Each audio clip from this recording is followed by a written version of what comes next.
यह है दिव्य अस्त्रों की गाथा, एक ऐसी श्रृंखला जहां हम जानेंगे उन अद्भुत और अलौकिक शस्त्रों की कहानियां जो केवल युद्ध का साधन नहीं थे बल्कि ब्रह्मांडीय शक्तियों का मूर्त रूप थे। पिछली कड़ी में हमने जाना अग्नेयास्त्र की अग्निमय लीला, वह अग्नि जो चेतना से जुड़ी थी और केवल धर्म के पथ पर ही प्रज्वलित होती थी। अब प्रस्तुत है चौथी कड़ी, नारायणास्त्र की वह रहस्यमयी कथा जो न भेदती थी न काटती थी, वह केवल चेतावनी देता था। नारायणास्त्र भगवान विष्णु की इच्छा से संचालित एक ऐसा शस्त्र जो क्रोध नहीं, श्रद्धा से नियंत्रित होता था। यह अस्त्र न केवल अदृश्य शक्तियों का समुच्चय था, बल्कि इसका हर अंग, हर किरण धर्म की परीक्षा लेने आया करता।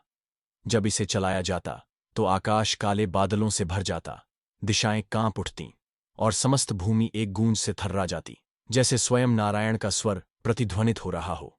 जो झुके वह बचे, जो खड़ा रहे वह भस्म हो जाए। महाभारत के युद्ध में जब कौरवों का पक्ष बार बार पराजय के कगार पर पहुंचने लगा, तब गुरु द्रोण के पुत्र अश्वत्थामा ने इस दिव्य अस्त्र का आह्वान किया। रणभूमि का दृश्य बदल गया। वह कोई अस्त्र नहीं था, वह चेतावनी थी, एक अंतिम अवसर अधर्मियों के लिए।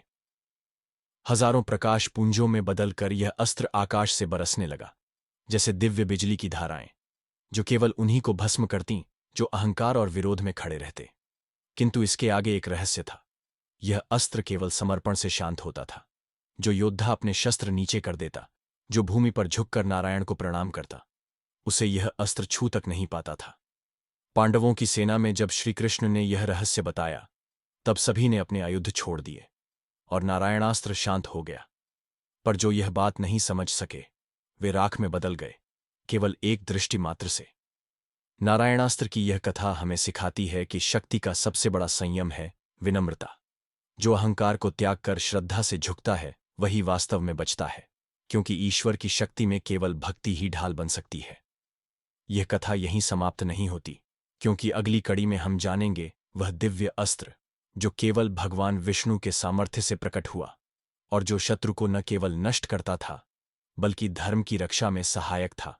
अगला रहस्य, वैष्णवास्त्र, वह अस्त्र जो भगवान विष्णु की शक्ति से चलता था और जिसे धारण करने वाला केवल धर्म और सत्य के मार्ग पर ही विजयी हो सकता था।